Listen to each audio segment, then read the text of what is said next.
దళిత driver Subrahmanyam హత్య కేసులో విచారణ వేగవంతమవుతోంది.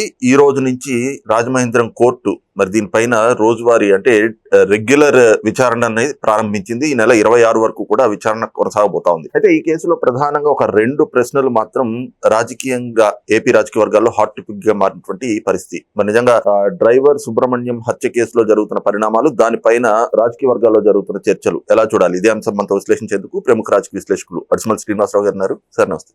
నమస్కారం అండి. సార్, ఒకవైపున డ్రైవర్ సుబ్రహ్మణ్యం హత్య కేసులో మరి కోర్టు విచారణ వేగవంతం చేసింది. అయితే ఇక్కడ ప్రధానంగా వస్తున్నటువంటి రాజకీయ ప్రశ్నలు ఏమిటి అంటే, వైఎస్ఆర్ కాంగ్రెస్ పార్టీ నాయకుడుగా ఉన్నప్పుడు ఆ పార్టీ ఎమ్మెల్సీగా ఉంటూ ఈ హత్య చేసినటువంటి వ్యక్తి అనంతబాబు. మరి ఈ కేసులో విచారణ ఇంత వేగవంతం అవుతున్నా, ఇప్పటికీ కీలకమైన సాక్ష్యాలు దొరుకుతున్నా వైసీపీ ఎందుకు అనంతబాబు వ్యవహారాన్ని ఖండించడం లేదు? అనంతబాబు తప్పు అనేటువంటి మాట ఎందుకు మాట్లాడలేదు? అంటే ఇంకా జగన్మోహన్ రెడ్డి, వైసీపీ అనంతబాబుకి రాజకీయ రక్షణ కల్పిస్తున్నారని భావించచ్చా? ఎలా చూడాలి? అందులో సందేహం ఏముందండి? జగన్మోహన్ రెడ్డి గారు వాళ్ళ మూడే సాపరండి, వాళ్ళ ఆలోచన విధానం అలాగే ఉంటుంది. ఏంటంటే ఆయన ఏమన్నా నిప్పర్త జగన్మోహన్ రెడ్డి గారు వాళ్ళ నాన్నగారు చావుని అడ్డం పెట్టుకుని రాజకీయాల్లో ఎదగాలనుకున్నవాడు ఎదిగాడు, ముఖ్యమంత్రి అయ్యాడు. వాళ్ళ చిన్నాన్ని కూడా ముక్కల కింద అరిగిచ్చేసాడు. ఆయన గడ్డు వచ్చిన వాళ్ళందరినీ రిజర్వేషన్ లేకుండా పైకి పంపిస్తాడు. అందులో జగమెరిగిన సత్యం. సిబిఐ వాళ్ళు ప్రూవ్ చేయకపోని జరిగిన వాస్తవం ప్రజలు నమ్మారు కాబట్టి ఓడించి ఇంట్లో కూర్చోబెట్టారు. స్వయంగా చెల్లి కూడా బహిరంగ సభలో చెప్తుంది, ఇంకో చెల్లి డైరెక్ట్ పోరాడుతుంది. వాళ్ళ అమ్మగారు కూడా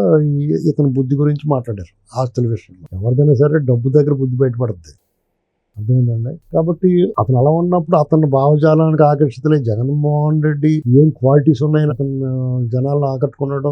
లైక్ మైండెడ్ అయితేనే అతతో ఉంటారు. సాధారణ ప్రజలు ఇతను ఏదైనా చేస్తాడేమో నమ్మారు, ఈ పనికిమాలినోడని అర్థమైందారు, వదిలేశారు. కానీ ఇంకా అతనితో కూడా ఉన్న వాళ్ళు ఎవరు? అతని భావజాలం అంతే క్రూరత్వం, అంతే పైశాచిక మనస్తత్వం, అంతే దుర్బుద్ధి, ఇలాంటి అవలక్షణాలు ఉన్న వాళ్ళు అతను కూడా ఉంటారు. వాళ్ళు జగన్మోహన్ రెడ్డి సమర్థిస్తారు, అతను ఒంగుంటారు. అతను డైరెక్ట్ గా అనంతబాబును సమర్థించాడు. అతను తన డ్రైవర్ దళితుడు అనకులు డ్రైవర్ ఎవరన్నా సరే, కానీ దళితులకు రక్షణ ఉంది దేశంలో, రాజ్యాంగ రక్షణ.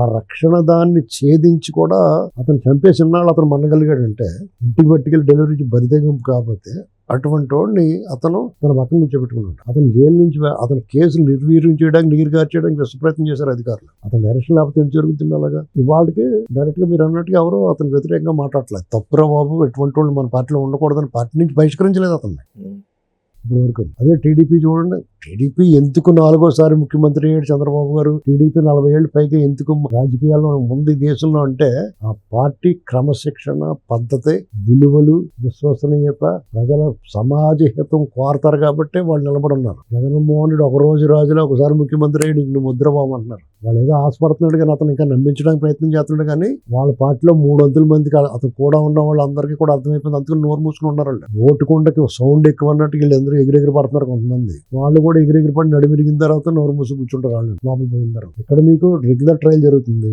సాక్ష్యాధికారాలు పర్ఫెక్ట్ గా అతను లోపలిపోతాడు. ఆ కన్విక్షన్ మామూలుగా ఉండదండి. ఆ లాయర్ గారు చెప్పడం లైఫ్ పడితే, లేదంటే సెంటెన్స్ సీరియస్ గా ఉంటది. ఎందుకంటే అది బ్రూటల్ మర్డర్ అండి. కొట్టి చంపారు వాళ్ళ బాబాయ్ మర్డర్ కేసులు అడిగితే నరకలేదు కానీ కొట్టి చంపారు. అనంతబాబు మిసెస్ ఇన్వాల్వ్మెంట్ కూడా చూడండి. ప్రభుత్వం చిత్తశుద్ధితో చేయాలనుకున్నప్పుడు ఇలాంటి విషయాలు బయటకు వస్తాయి. వాళ్ళు దర్యాప్తు చేసినప్పుడు వచ్చినాయండి, అధికారులు కుమ్మక్కైపోయారు. వాళ్ళు పాపం పట్టుకుంటున్నారు. డబ్బు కోసము, అధికారం కోసము, పోస్టింగ్ల కోసము, లేకపోతే కులం అభిమానము, లేకపోతే అతని మీద ఉన్న ప్రేమ వల్ల ఇలాంటి తప్పుడు పనులు చేస్తే వాళ్ళ జీవితంలో వాళ్ళకు కూడా ఇటువంటి పరిస్థితి ఎదురవుద్ది. అధికారులకు కూడా, ఎందుకంటే వాళ్ళకి ఇంకో రూపంలో ఉన్న ఎదురవుద్ది. దీనివల్లే వచ్చిందని వాళ్ళకి తెలియకపోవచ్చు. ఖచ్చితంగా ఆ పాపం వెంటాడద్దాలి, పరిహారం కోరుకుంటుంది ప్రకృతి. జగన్మోహన్ రెడ్డి కూడా వినాయింపేం కాదు. ఇలాంటి పాపాలు దగ్గరుండి అతను కొంతమందికి, ఇది అధినాయకులకి తెలియకపోవచ్చు, కొన్ని తప్పులు జరుగుతాయి. తెలియక జరిగినా వాళ్ళు మొయ్యాల్సి వస్తుంది ఆ పాపాన్ని. ఇతను తెలిసి చేతను ఇంకా దారుణంగా మోస్తాడు. మామూలుగా ఉండదు జగన్మోహన్ రెడ్డి భవిష్యత్తు. పూర్ణిమన్నాను కదా, బ్లాక్ హోల్ అన్నమాట. అగాధం, అందులో వెళ్ళిపోతే ఇంక వెనక ఉండదు. కృష్ణ బిలం అంటారు దాన్ని. బ్లాక్ హోల్ అంటే కృష్ణ బిలం అంటారు. అతను ఫ్యూచర్ అంతే, ఇంక అందులోకి వెళ్తే ఇంక బయట కనపడదు. బ్లాక్ హోల్లోకి వెళ్ళిన Bermuda triangle, black hole, Bermuda triangle అంటే వాటిలోకి వాళ్ళు పోయి వెనక్కి రావని. ఇతని ఫ్యూచర్ కూడా అంతే జగన్మోహన్ రెడ్డిది. ఎందుకంటే ఒక పైశాచిక, అత్యంత క్రూర హత్య. అది హత్య చేయడమే కాకుండా చట్టాన్ని, రాజ్యాంగాన్ని పరిహసించాడు. అతను విక్రించాడు, బేఖాతరు చేశాడు. దానికి అధికార యంత్రాంగం సహకరించింది. రాష్ట్రాధినేత సహకరించాడు. ఇది ఎంత దారుణమైన విషయం అంటే సమాజం ఏమైపోద్ది, ఎలాగ భావిస్తారో. చట్టసభల మీద గౌరవం ఉండదు, వ్యవస్థల మీద గౌరవం ఉండదు, అధికార యంత్రాంగం మీద గౌరవం పోద్ది కదా, అపనమ్మకం వచ్చేది కదా. వ్యవస్థల మీద చట్టసభల మీద అపోహానుమానాలు వచ్చినట్టు చాలా ప్రమాదం. సాధారణ ప్రజలే కదా వీళ్ళు ఏం చేస్తారు అనుకోవచ్చు. నేపాల్లో ఏం జరిగింది, శ్రీలంకలో ఏం జరిగింది, బంగ్లాదేశ్లో ఏం జరిగింది, ప్రపంచంలో అనేక చోట్ల మన కళ్ళ ముందు కనిపిస్తా ఉన్నాయి తిరుగుబాట్లు. దారుణంగా ఉంటుంది ఆ పరిస్థితి. జగన్మోహన్ రెడ్డి అదృష్టం ఏంటంటే అతని అధికారంలో ఉండి ఇలాంటి తిరుగుబాటు జరగలేదు. ఆంధ్ర వాళ్ళు చాలా మంచోళ్ళు కాబట్టి బ్యాలెట్ ద్వారా తిరుగుబాటు తెలియజేసి అతను ఓడించి ఇంట్లో కూర్చోబెట్టారు. మళ్ళీ ఈసారి కూడా అతను ఛాన్స్ ఇస్తారు అనుకుంటాడు. అతను ఏమన్నా ట్రై చేయొచ్చు, ఒకసారి వాళ్ళు వచ్చారు, ఒకసారి మనకు వస్తుంది, వాళ్ళ మీద అంత వాళ్ళు వ్యతిరేకత మీద ఆధారపడుతున్నాడు. వీళ్ళు వ్యతిరేకత వచ్చేసి ఓడించేంత కోపం ఎందుకుంటే వీళ్ళ మీద. జగన్మోహన్ రెడ్డి లాంటి అరాచకం వీళ్ళు ఏ కోసానే లేదు. సంక్షేమం అతను కానీ బాగా చేస్తున్నారు, అతను బాగులో చేస్తున్నారు, పెట్టుబడులు తీసుకొస్తున్నారు. కార్యకర్తలకి, పార్టీ ప్రజలకి అందరినీ సంతోషపడారు. ఇంకా కార్యకర్తలకే కొంచెం అసంతృప్తి ఉంది. అది ఎందుకున్నది అసంతృప్తి? జగన్మోహన్ రెడ్డి గ్యాంగ్ని ఎరగొట్టేలేదని అసంతృప్తి. అంటే అక్కడ కూడా మీకు మైనసే.